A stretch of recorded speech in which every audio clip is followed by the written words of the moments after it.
Blood never smells like pennies when there's enough of it. It smells like wet dirt and hot iron.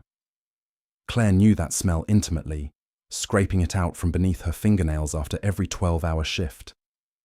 She just didn't expect to wake up and find it seeping from her own arm. There was a specific kind of exhaustion that lived in the marrow of your bones after a decade on the floor of a level 1 trauma center. It wasn't the kind of tired that sleep could fix.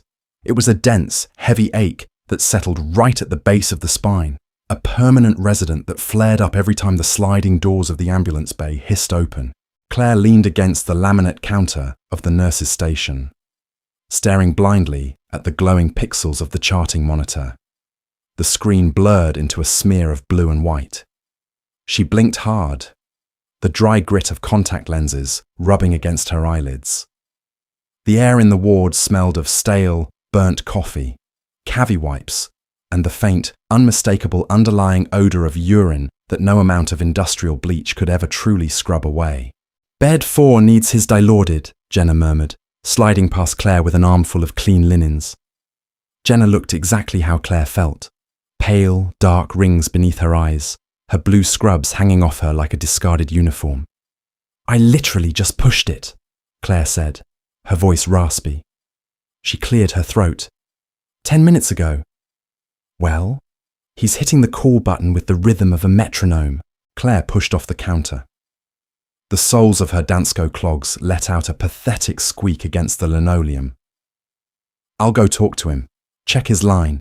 If he pulled it out again, I'm taping his hands to the rails." She didn't mean it, but the cynicism was a required shield. You couldn't survive the ER without it. She grabbed a pair of purple nitrile gloves from the wall dispenser, snapping them onto her hands as she walked down the corridor. Fluorescent lights flickered overhead, casting a sickly, green-tinged pallor over everything they touched. Halfway to bed 4, the itch started. It was sharp, localized. It hit the inner side of her right forearm, roughly 3 inches above her wrist. Claire paused, pressing her left thumb hard against the fabric of her scrub top, rubbing the spot through the cotton.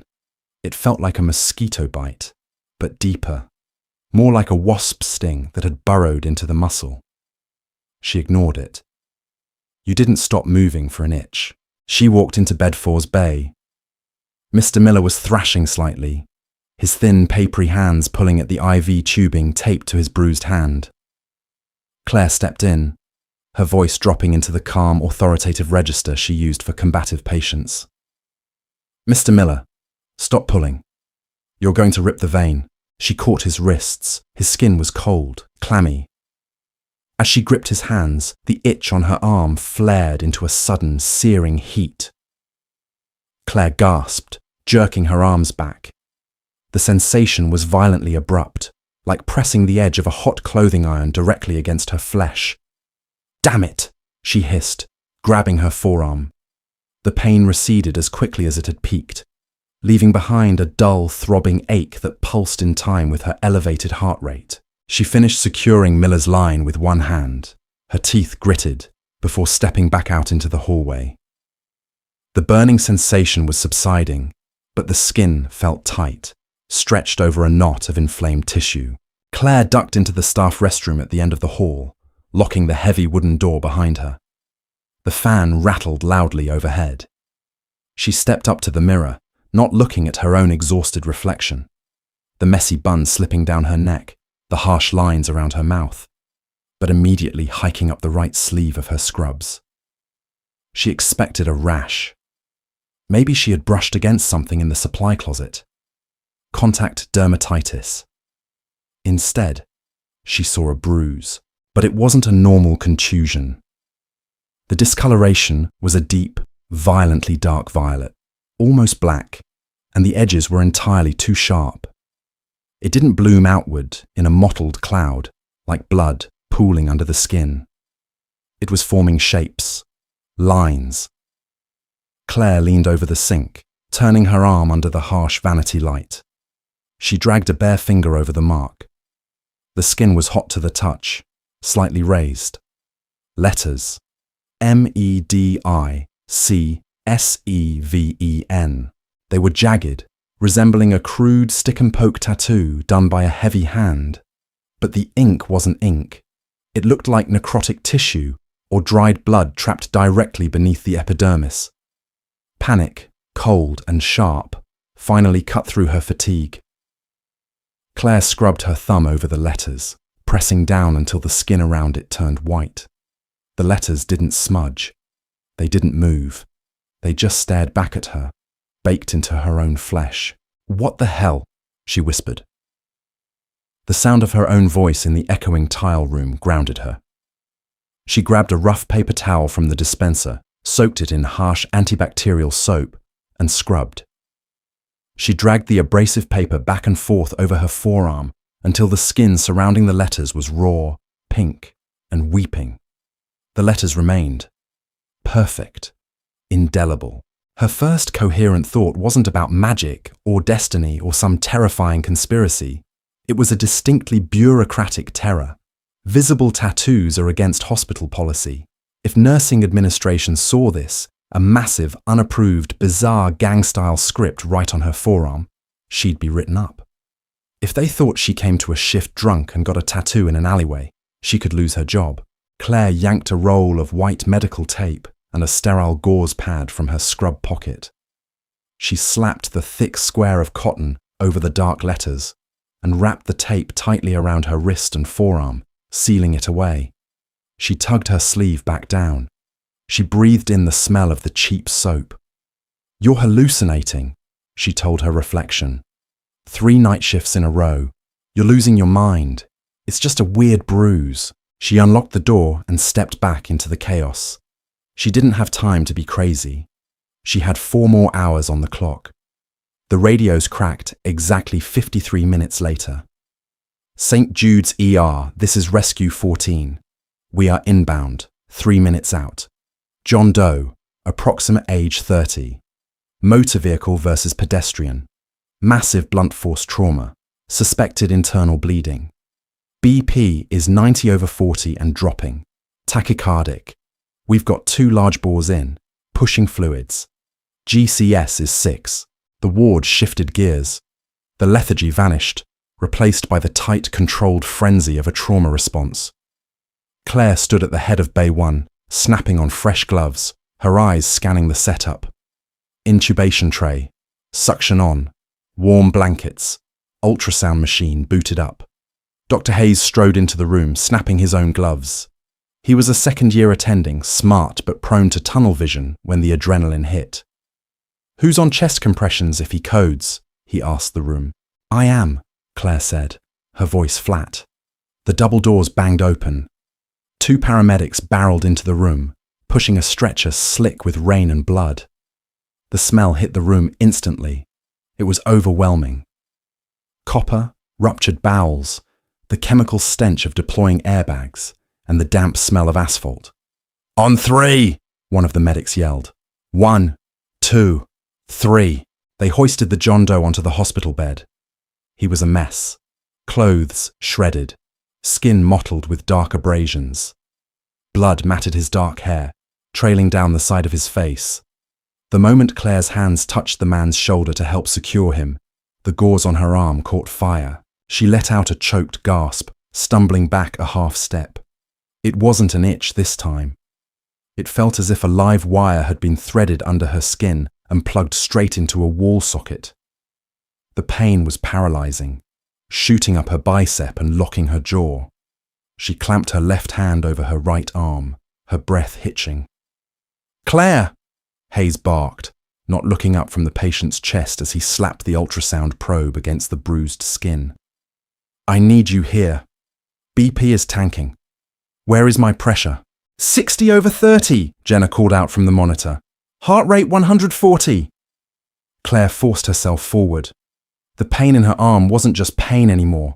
It was a physical tether, pulling her toward the bleeding man on the table. Every time she breathed, the throbbing in her arms synced perfectly with the frantic, staggering beep of the heart monitor. Beep, beep, beep. Throb, throb, throb. Hayes stared at the ultrasound screen, his brow furrowed. "I see fluid in Morrison's pouch. He's bleeding into his abdomen. Prep for a massive transfusion. Get the rapid infuser. Claire looked at the man. She looked at his pale, sweating face, the way his neck muscles strained as he struggled to pull air into his crushed lungs. Then, the monitor flickered. The numbers didn't change on the screen, but in Claire's mind, everything tilted.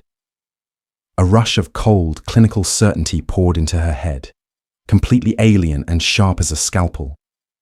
It was an intrusion of pure data. She didn't just see a dying man. She saw a schematic. Subclavian tear. Left side. The thought wasn't hers. It sounded like an automated voice reading a manual in the back of her skull. Abdominal bleeding is secondary. Primary hemorrhage superior to the clavicle. Time to exsanguination, 80 seconds. She blinked, shaking her head. The pain in her arm was blinding now. "He's crashing!" Jenna yelled. The monitor transitioned from a frantic beep to a sickening, sustained tone. "Flatline. Starting compressions," Hayes yelled, moving to drop his hands onto the man's sternum. "No!" The word tore out of Claire's throat before she could stop it. The sheer volume and absolute authority in her voice froze the room. Hayes paused, his hands hovering over the patient's chest, looking at her as if she had just sprouted a second head. "Claire, back off," Hayes warned, his voice dangerous. "If you compress his chest, you'll rupture the rest of the artery," Claire said. The words tasted like ash. She didn't know how she knew it. She just knew it, with a terrifying, absolute certainty. "He's bleeding from the left subclavian. The impact sheared it. The abdominal fluid is a slow weep, but he's drowning in his own chest cavity right now. The ultrasound shows..." "The ultrasound is looking in the wrong damn place," Claire shoved past Hayes. It was a completely fireable offense. It was assault. It was insanity. But the burning on her arm was screaming at her, demanding action. She grabbed a pair of trauma shears and ripped the remaining fabric away from the man's left shoulder. The tissue was swollen, taut, and purplish black. Without asking for a scalpel, without waiting for permission, she drove her gloved thumbs brutally hard into the hollow right above the man's collarbone, pressing down into the crushed tissue with all her body weight. "What the hell are you doing?" Hayes shouted, grabbing her shoulder to pull her off. "Pushing 1 milligram of epi!" Jenna screamed over the chaos, running on pure protocol instinct. Claire ignored Hayes. She dug her fingers deeper, feeling the slick, hot tearing of a muscle until she felt it. A pulse, a ragged, open vessel. She pinched it against the first rib, clamping her fingers down with a vice-like grip. Blood welled up over her knuckles, hot and thick. "Keep the epi going! Push the blood!" Claire grunted, her arms shaking from the exertion. She looked up at Hayes, her eyes wide, wild, and utterly lucid. "Look at the monitor! Look at it!" Hayes, breathless and furious, snapped his gaze to the screen. The flatline held for 3 agonizing seconds. Then, a spike. Then another. The rhythm was ugly, a wide, complex tachycardia, but it was a rhythm. "Blood pressure is coming up," Jenna said, her voice shaking. 50 over 30, 60 over 40. The room went dead silent, save for the rhythmic rushing of the ventilator and the erratic beeping of the monitor. Hayes stared at Claire's blood-soaked hands buried in the patient's shoulder. His face was a mask of shock, slowly contorting into deep, bureaucratic rage. "Get a surgical clamp," Hayes said quietly to another nurse. He looked back at Claire. "You're holding the artery?" "Yes." Claire's breath came in ragged gasps. The burning in her arm had completely vanished the moment her fingers clamped the vessel. In its place was a chilling, hollow numbness. "When surgery gets down here and takes over," Hayes said, his voice dropping to a whisper, meant only for her, "you are going to wash your hands. You are going to go to the locker room, and you are going to empty your locker. You are suspended, Claire, effectively immediately." Claire didn't argue. She didn't defend herself. She just stared at the blood drying on her purple gloves, feeling the steady, thumping heartbeat of a man she had no business saving. against the tips of her fingers. The shift ended. The patient had been wheeled up to the OR, miraculously alive, and Claire had been escorted off the floor by the charge nurse like a criminal. She walked out of the sliding glass doors of the hospital lobby. The damp morning air hit her face, a mix of exhaust fumes from the idling taxis and the metallic scent of rain on concrete. The sun was just starting to crest over the skyline, casting long, bruised purple shadows across the pavement. Claire felt hollowed out. She walked across the street toward the employee parking garage, her steps heavy. 10 years. She had just thrown away a 10-year career because she lost her mind for 3 minutes in a trauma bay. The memory felt distant, wrapped in cotton. Did she really shove a doctor? Did she really diagnose a sheared artery without a scan? She stopped at the edge of the second-floor concrete deck. Her car, a rusted grey Honda Civic that smelled faintly of vanilla air freshener and old fast food, was parked in the corner beneath a flickering sodium vapor lamp. Before getting in, Claire leaned against the concrete half wall. She peeled back the edge of the medical tape on her forearm, ripped the gauze away. The letters were still there. They weren't raised anymore. The inflamed, angry redness had faded into a flat, dead black. It didn't look like a bruise now. It looked like a brand. Medic 7. The edges were perfectly crisp, ingrained into her skin like carbon scoring. "God damn it!" she whispered, letting her head drop forward until her forehead rested against the cold, gritty concrete of the wall. She closed her eyes. She needed a drink. She needed 14 hours of sleep. She needed to figure out how to pay her rent next month without a license. She pushed off the wall and fished her keys out of her scrub pocket. Her hands were still shaking slightly, the phantom feeling of the patient's torn artery lingering in her fingertips. Clatter. She dropped her keys. They slid across the oily concrete, coming to a stop near the tire of a massive black SUV parked 2 spots down. Claire sighed, a long, ragged sound, and knelt to pick them up. As her fingers brushed the cold metal of the keychain, she heard the sound. It was subtle, the wet, sticky friction of rubber sliding against concrete. A shoe. Someone was standing right behind the SUV. Claire froze. The garage was empty. The morning shift was already inside. The night shift had already left. The hair on the back of her neck stood up. "Don't move!" a voice rasped. It was a wet sound, heavy with exhaustion and pain. Claire slowly stood up, keeping her hands visible. She backed toward her Honda. "I don't have any money on me. My wallet is in the car. You can have it." A figure stepped out from the shadows of the concrete pillar. It was a man, tall, broad-shouldered, wearing a dark tactical jacket that absorbed the terrible yellow light of the garage. He wasn't holding a gun. He was holding his own side. He took a step forward and staggered, his knee buckling. He slammed his left hand against the hood of Claire's car to keep from eating concrete.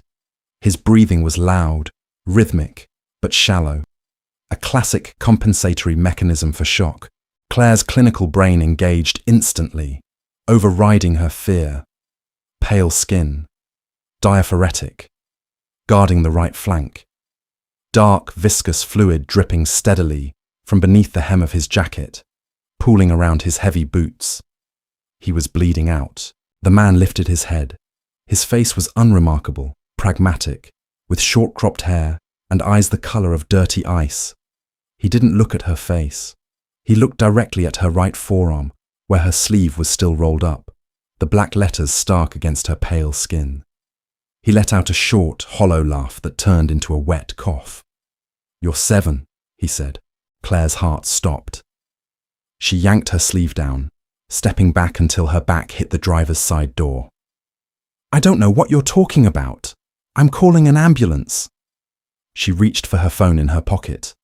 "No ambulances," the man growled. He pushed off the hood, taking another agonizing step toward her. He left a smear of thick, dark blood across the oxidized paint of her Honda. "No hospitals. They're watching the grid." "You're dying," Claire said, her voice trembling but hard. "You're bleeding from your liver or your kidney by the look of it. You need a surgeon." "I need you," he said. His eyes finally met hers. There was no pleading in them, only a grim, demanding certainty. You've been activated, the mark, you felt it. I don't want any part of this, Claire snapped. She grabbed the handle of her car door. I don't know who you are. I don't know what that tattoo is, but I am just a nurse, and I am going home. She yanked the door open and threw herself into the driver's seat. She slammed the door shut, hitting the lock button with a frantic jab of her thumb. The locks clicked down. Outside, the man didn't bang on the glass. He didn't yell. He simply looked at her through the window, his expression blank, and then his eyes rolled back. He collapsed. He hit the concrete hard, not catching himself, crumpling into a heap against the front tire of her car. Claire jammed the key into the ignition. The engine turned over, coughing to life. She put her hand on the gear shift. All she had to do was put it in reverse. Back up. Drive out of the garage. Let the security guards find him on their next patrol. It wasn't her problem. She had lost her job tonight. Her life was already a disaster. She could not afford to drag a bleeding, delusional stranger into it. She stared at his motionless body through the windshield. Blood was beginning to form a steady, dark puddle near her front tire, creeping toward the drainage grate. Her right arm began to itch, a dull, low-level throb, a reminder. Damn it! Claire yelled, slamming both hands against the steering wheel. She hit it so hard the horn blared, a short, sharp honk that echoed through the empty garage. She threw the car into park, ripped the keys out of the ignition, and shoved her door open. I am going to lose my mind, she muttered, marching around the front of the car. She dropped to her knees in the oil-stained puddle next to the man. She grabbed his shoulder and rolled him onto his back. He groaned, a weak, wet sound. Hey, stay with me, Claire said, tapping his cheek hard. His eyes fluttered open. Knew you wouldn't run. Shut up, Claire snapped. I'm an idiot. That's why I'm still here. She unzipped his heavy jacket. The stench of gunpowder, sweat, and massive blood loss hit her in a wave. Beneath the jacket, his shirt was soaked through. There was a clean puncture wound on his lower right abdomen. Exit wound in the back, probably. You're lucky I'm a kleptomaniac, Claire muttered. She stood up, walked to the trunk of her car, and popped it open. Beneath a pile of reusable grocery bags and jumper cables was a heavy, black duffel bag. Over the years, every time she found an extra roll of Curlix, a sterile staple gun left over from a tray, or expired saline bags that were going to be thrown out, she had quietly slipped them into her locker and then into her trunk. A habit born of underpaid paranoia. She dragged the duffel bag over to the man, unzipping it to reveal rows of organized, stolen medical supplies. She snapped on a fresh pair of gloves, ripped open a trauma dressing. What's your name? She asked, pressing the thick gauze directly into the wound on his stomach. The man hissed, his back arching off the concrete as the pain hit him. Cole. All right, Cole. Listen to me very carefully, Claire said, her voice dropping back into that flat, authoritative ER tone. She pulled a bottle of betadine and a skin stapler from the bag. I'm going to pack this. Staple the skin tight to buy you some pressure, and I'm going to push fluids. I'm doing it right here, in a dirty parking garage, which means you're going to get a massive infection. Better than bleeding out, Cole rasped, his eyes squeezing shut. Maybe, Claire said, leaning her weight onto his abdomen. The mark on her arm pulsed once, a cool, soothing wave of absolute clarity rushing through her veins. She knew exactly how deep the wound was. She knew the trajectory of the bullet had missed the inferior vena cava by 2 millimeters. She knew exactly how much pressure to apply. It was terrifying. It was intoxicating. When you're stable enough to sit up, Claire continued, securing the dressing with heavy tape, you're going to tell me exactly what the hell is written on my arm and how I get it off. Cole opened his eyes, looking up at the peeling concrete ceiling of the garage. A grim smile touched the corner of his pale lips. You don't get it off, Doc, he whispered. They chose you. You're in the game now. Claire grabbed the surgical stapler, lining it up over the edges of his torn skin. "I'm not a doctor," she said coldly. "I'm a nurse, and I hate games." She squeezed the trigger. The heavy metal staple slammed into his flesh with a sharp clack, echoing through the damp morning air. Hauling a 200-pound man into the passenger seat of a compact car was not a graceful process. It was a brutal, uncoordinated wrestling match against dead weight and gravity. Claire shoved Cole's shoulder, her boots slipping on the oily concrete, until his hips finally cleared the doorframe. He let out a muffled, agonizing grunt as he collapsed into the bucket seat. Claire slammed the door, panting. She wiped a streak of sweat from her forehead with the back of her wrist. Her purple scrubs were ruined, plastered to her skin, with a mixture of her own perspiration and Cole's blood. She climbed into the driver's seat and threw the Honda into gear. The tires squealed faintly against the damp pavement as she tore out of the garage. The interior of the car smelled nauseatingly sweet. The vanilla air freshener dangling from the rearview mirror fought a losing battle against the heavy, iron-rich stench of fresh hemorrhage and the sharp, chemical tang of the betadine she had poured over Cole's skin. It smelled like a slaughterhouse trying to hide behind a cheap candle. Claire kept her eyes locked on the road, her knuckles white on the steering wheel. The early morning traffic was sparse. Delivery trucks and garbage haulers rumbled through the grey, rain-slicked streets. She took a sharp left, avoiding the main arterial roads that had traffic cameras. She didn't know why she was avoiding them. The paranoia was instinctual, a sudden, cold intelligence humming right beneath her skull. "You're ruining my passenger seat," Claire said, her voice brittle in the quiet car. "It's fabric. That doesn't wash out." Cole's head was tipped back against the headrest, rolling lazily with the motion of the car. His breathing was a wet, ragged rattle. "Send me the cleaning bill." "I will," she snapped. She merged onto the highway, keeping the speedometer exactly at the legal limit. "Talk, now. What is this thing on my arm? Why did it burn? Why did I know that guy on the trauma table had a torn subclavian artery before the attending even ran a scan?" Cole let out a slow, rattling exhale. He pressed his left hand over the bloody gauze taped to his stomach. "It's a neural lace. Military scrap. Black market DARPA tech from a decade ago, refined by the people who run the underground." "The underground," Claire repeated flatly. "You sound like a bad comic book. Tell that to the artery you pinched," he whispered. He turned his head, his pale eyes tracking her profile. "They call it the Aegis Grid, a syndicate that operates outside the lines. Mercenaries, fixers, ghosts. People who get shot for a living can't exactly walk into St. Jude's ER and hand over an insurance card." Claire checked her rearview mirror. A white sedan was 2 lanes over, keeping pace. Her heart rate kicked up a notch. She changed lanes. The sedan didn't follow. She let out a breath she didn't know she was holding. "So they kidnap doctors? Too risky. Doctors ask questions. Doctors have God complexes.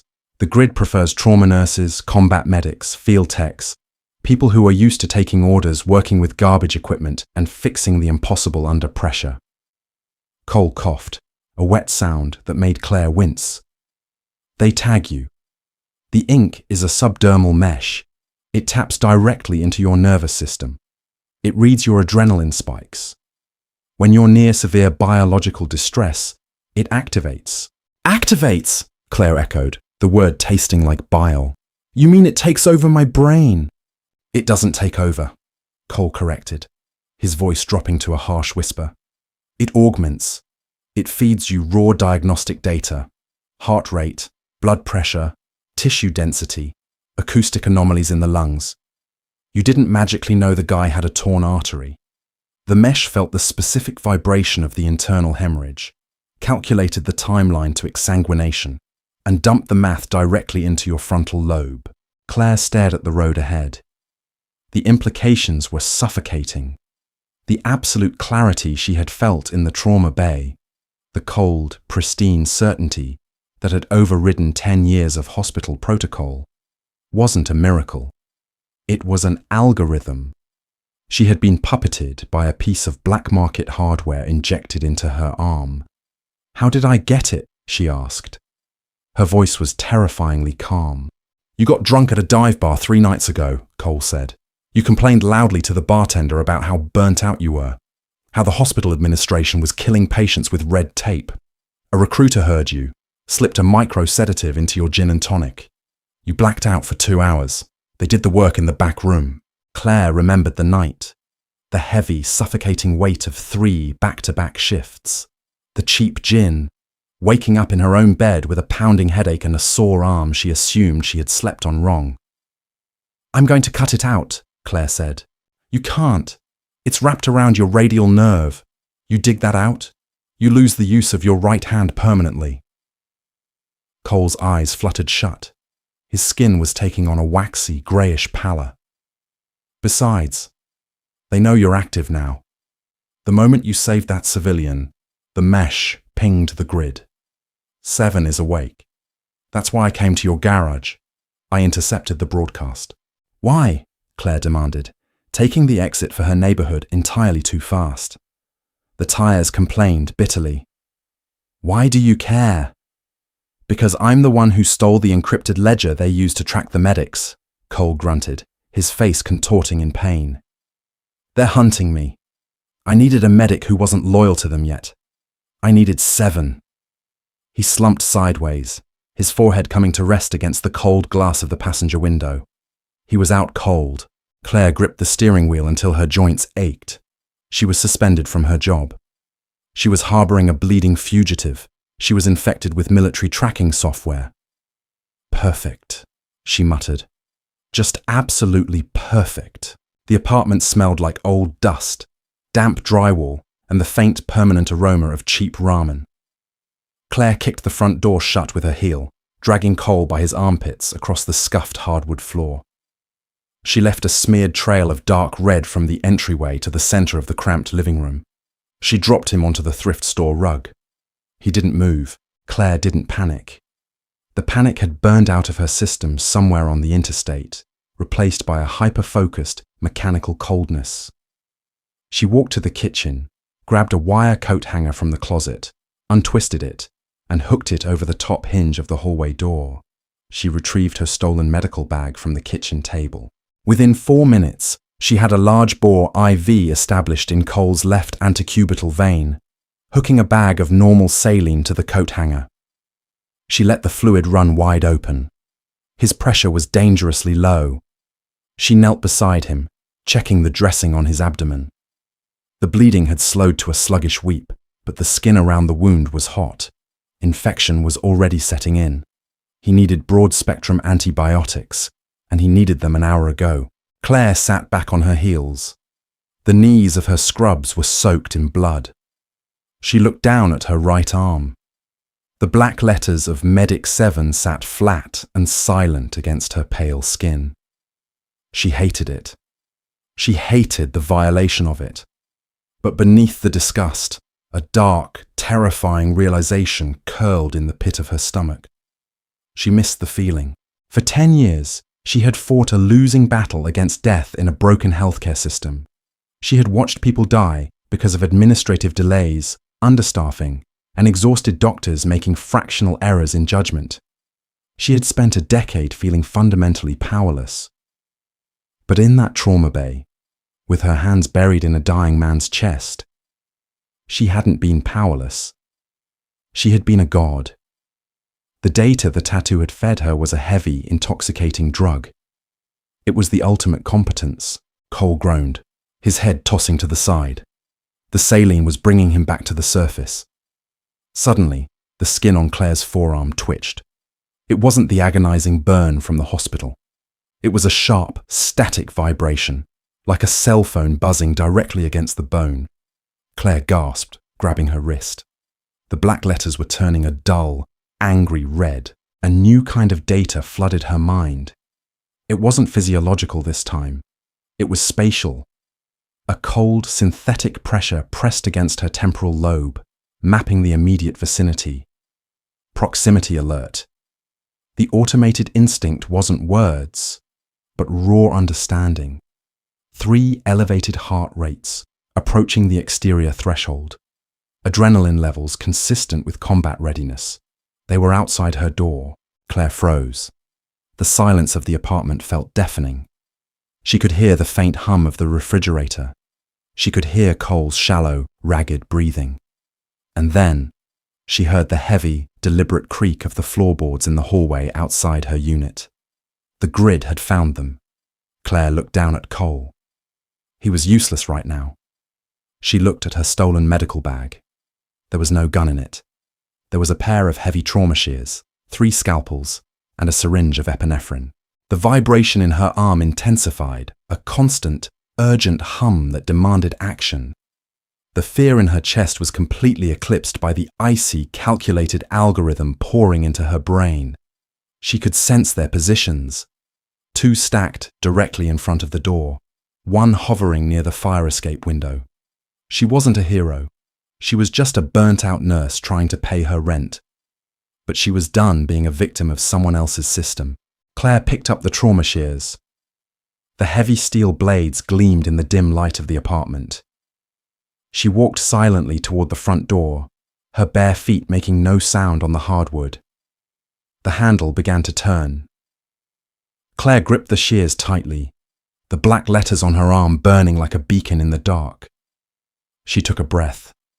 Let them come. Claire's shift is far from over, and the Aegis grid is already at her door. Can a burnt-out ER nurse survive a hit squad with nothing but trauma shears and stolen epinephrine? We are just scratching the surface of this underground medical war. If this chapter got your heart racing, hit that like button and drop a comment below. Share this video with a friend and make sure to subscribe so you don't miss the fallout in the next episode.